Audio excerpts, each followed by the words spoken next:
Emmanuel Macron on Monday signed a letter of intent for Kiev. የዩክሬኑ ፕሬዝዳንት ቮሎዲሚር ዜሌንስኪ የጦር መሳሪያ ፍለጋ ወደ ፈረንሳይ ፓሪስ ማቅናታቸው ተሰምቷል። በዩክሬን ካርኪቭ ግዛት ሩሲያ ጥቃት በመፈጸሟ የ3 ሰዎች ሕይወት ማለፉም ተነግረዋል። በሩሲያና ዩክሬን መካከል በዚህ ዓመት የሚደረግ የተኩስ አቁም ስምምነት የለም ሲሉ የፊንላንድ ፕሬዝዳንት አሌክሳንደር ስቱቭ አስታወቁ። በዩክሬን ዋና ከተማ ኪየቭ ዜሌንስኪን የሚቃወም ሰላማዊ ሰልፍ መደረጉ ለዜሌንስኪ መንግስት አደጋ ነው የሚል መረጃም ተጋርቷል።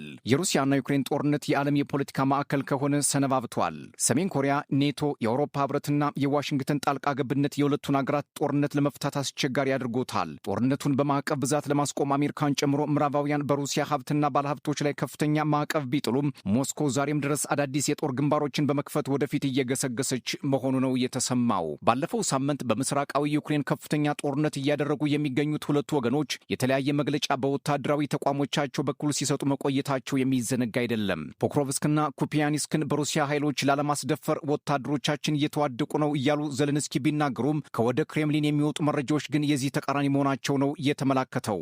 የሩሲያ ኃይሎች በሁለቱ ግንባሮች ከፍተኛ ድል እንደቀናቸውና የዩክሬን ወታደሮች መከበባቸውን ሲናገሩ፣ ዜሌንስኪ ግን የጠላት የማያልቅ የሐሰት ፕሮፓጋንዳ ነው በሚል ውድቅ አድርገውታል። ሩሲያ ወደፊት እየገሰገሰች ባለበት በዚህ ወቅት የዩክሬኑ ፕሬዝዳንት ቮሎዲሚር ዜሌንስኪ ወደ ፈረንሳይ ፓሪስ ማቅናታቸውንና ከፕሬዝዳንት ኢማኑኤል ማክሮን ጋር መገናኘታቸውን ጀሩሳሌም ፖስት አስነብቧል። ዜሌንስኪ የማይሰበረው ወዳጅ ብለው ከሚጠሯቸው ማክሮን ጋር አዳዲስ የጦር መሳሪያ ስምምነቶች ለመፈጸም ወደ ፓሪስ እንዳቀኑም ታውቋል። በቆይታቸው የአየር መከላከያ ሚሳኤልና የጦር ጀት እንዲሰጣቸውም ይጠይቃሉ ተብሎ ይጠበቃል። አሁን ላይ ዜሌንስኪ በሩሲያ ጦር ግስጋሴና በዩክሬን ሕዝብ ተቃውሞ መካከል ተወጥረዋል። ይህን ለመፍታት የሚችሉበት ትከሻ እንደሚያስፈልጋቸው የሚናገሩ ፖለቲከኞችም በርከት ብለዋል።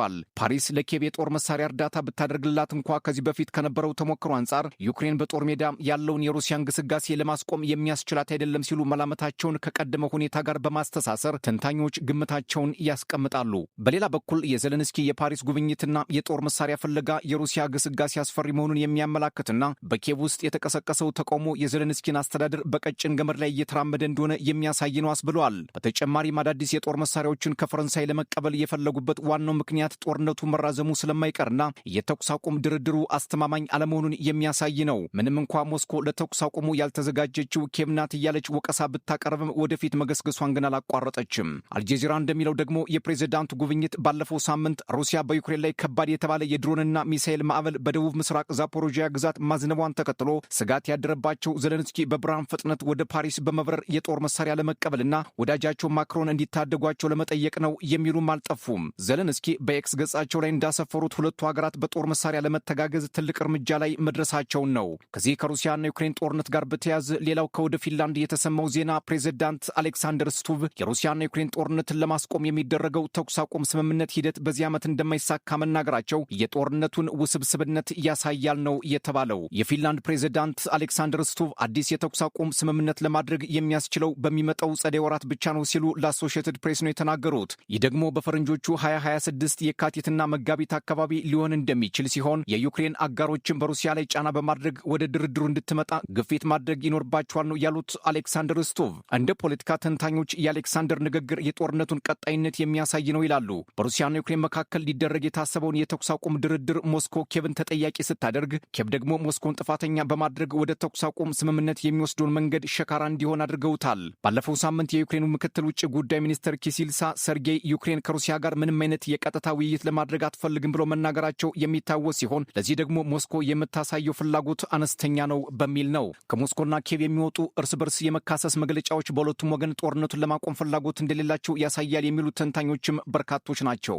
የሩሲያና ዩክሬን ጦርነትን አስመልክቶ ትንታኔ በመስጠት የሚታወቁት አሜሪካዊው የፖለቲካ ሳይንቲስትና የቺካጎ ዩኒቨርሲቲ ፕሮፌሰር ጆን ሚርሽመር ምዕራባውያን የሩሲያን ታላቅነት ማምከን ይፈልጋሉ ሲሉ ተደምጠዋል። ተንታኙ እንደሚሉት ፑቲን የትኛውንም አማራጭ በመጠቀም የኃይል የበላይነታቸውን ብሎም የሩሲያን ታላቅነት ላለማስነጠቅ ተጋድሎ እያደረጉ በመሆኑ ከምዕራባውያን ጋር የሚደረግ ማንኛውም የትኛውንም እንቅስቃሴ በጥርጣሬ ከማየት እንደማይቦዝኑ ነው። ምዕራባውያን በተለያዩ የፖሊሲ አማራጮች በሩሲያ ላይ ጫና በመፍጠር የዓለም ሌላ ሀያል ሀገር ሆና እንድትታይ እንደማይፈልጉ የሚናገሩት ተንታኙ ይህን ታላቅነት ለማሽመድመድ በሩሲያ ላይ ቃታቸውን ለመሳብ አኮብኩበዋል። ሩሲያ ደግሞ የዩክሬን ጦርነት የእጅ አዙር ጦርነት ነው ስትል በተደጋጋሚ መናገሯ የሚታወስ ሲሆን ምዕራባውያን በዩክሬን በኩል ተጠግተው ሩሲያን ለማንበርከክ የሚያደርጉት ሽኩቻ የጋራ መጠፋፋትን የሚያስከትል ነው ስትል ማስጠንቀቂያ ከመስጠት አላቋረጠችም። የሩሲያ ባለስልጣናት አሜሪካን ጨምሮ ምዕራባውያን ጦርነቱን በማባባስ እጃቸውን አርዝመዋል ሲሉ የዩክሬንን ማጋሮች ይወቅሳሉ። የሰሜን አትላንቲክ የጦር ቃል ኪዳን ጥምረት ኔቶ፣ የአውሮፓ ህብረት እንዲሁም ዋሽንግተን ጦርነቱ እንዲቀጥል ከመጋረጃ ጀርባ ሴራቸውን ይጎነጉናሉ፣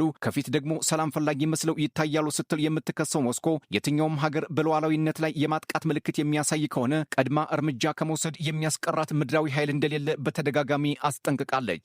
ጆን ሚርሽመር ፑቲን አሜሪካና ትራምፕን ብሎም የምዕራባውያንን መሪዎች ላለማመን በቂ ምክንያት አላቸው። እንደ ፋሽስት የሚቆጥሯቸው ብዙዎች ስለሆኑ ፑቲን ራሳቸውን የሀገራቸው አዳኝ አድርገው ቢመለከቱ የሚገባቸው ነው ሲሉ ይሞግታሉ። ሩሲያና አሜሪካ በዩክሬን ጉዳይ ከፍተኛ ውዝግብ ውስጥ መሆናቸው እየተነገረ ባለበት ሰዓት ዛሬ ላይ ኢኮኖሚክ ታይምስ ይዞት የወጣው መረጃ እንደሚያሳየው የሞስኮና ዋሽንግተን ባለስልጣናት የአላስካው ስብሰባ ውጤቶችን አስመልክቶ መወያየታቸውን የፕሬዝዳንት ፑቲን አማካሪ ዩሪ ኡሻኮቭ መናገራቸው ነው። ባለፈው ነሐሴ 15 ፑቲንና ትራምፕ በአላስካ ላይ አድርገውት የነበረው ስብሰባ በተመለከተ ከሁለቱም ወገን የተወከሉ ባለስልጣናት የዩክሬን ጦርነትን ለመፍታት መሪዎቹ የጀመሩትን ለማስቀጠል ትልቅ እርምጃ መሆኑን ከክሬምሊን የወጡ መረጃዎች አመላክተዋል። ምንም እንኳ መሪዎቹ የሩሲያና ዩክሬን ጦርነትን ለመፍታት ተደጋጋሚ ስብሰባ ቢያደርጉም ጦርነቱ ዛሬም ቀጥሏል። በምስራቃዊው ዩክሬን ካርኪቭ ግዛት የሩሲያ ኃይሎች በፈጸሙት ጥቃት 3 ሰዎች ሕይወታቸው ሲያልፍ 10 የሚሆኑት ደግሞ መቁሰላቸው፣ ከዩክሬን የተላኩ 36 ሰው አልባ አውሮፕላኖችን ማክሸፉን የሩሲያ መከላከያ ኃይል ማሳወቁ